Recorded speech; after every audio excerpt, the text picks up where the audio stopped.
ঘরসজ্জা ও সৌন্দর্যের টানে বিত্তশালী মানুষ বিভিন্ন শৌখিন দ্রব্যের ব্যবহার করে। কখনো কখনো শৌখিনতা তাদের ঐতিহ্য ও পরম্পরার প্রতীক হয়ে যায়। আবার নিরলস আনন্দ পাওয়ার আশায় অনেকেই বাড়িতে নানা সামগ্রী ঘরবন্দি করে।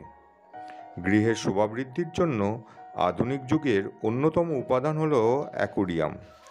জলের মধ্যে মাছের আনাগোনা সবসময় ক্লান্ত মনকে অনাবিল আনন্দ দেয়, কিন্তু এর পেছনেই লুকিয়ে আছে এক অবৈজ্ঞানিক নিষ্ঠুর আত্মকথা।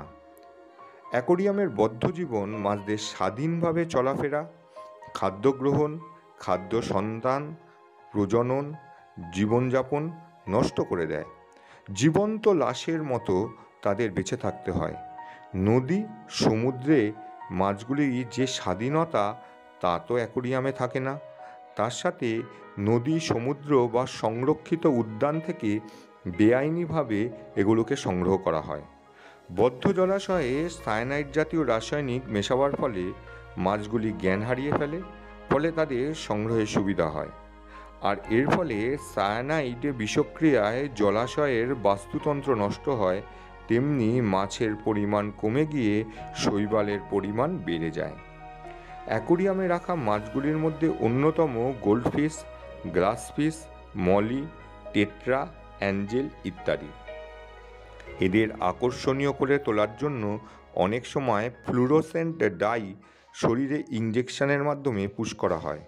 ফলে এই উপাদান মাছের শরীরকে যেমন বর্ণময় করে তোলে, তেমনি যন্ত্রণায় জীবনী শক্তি কমিয়ে দেয়।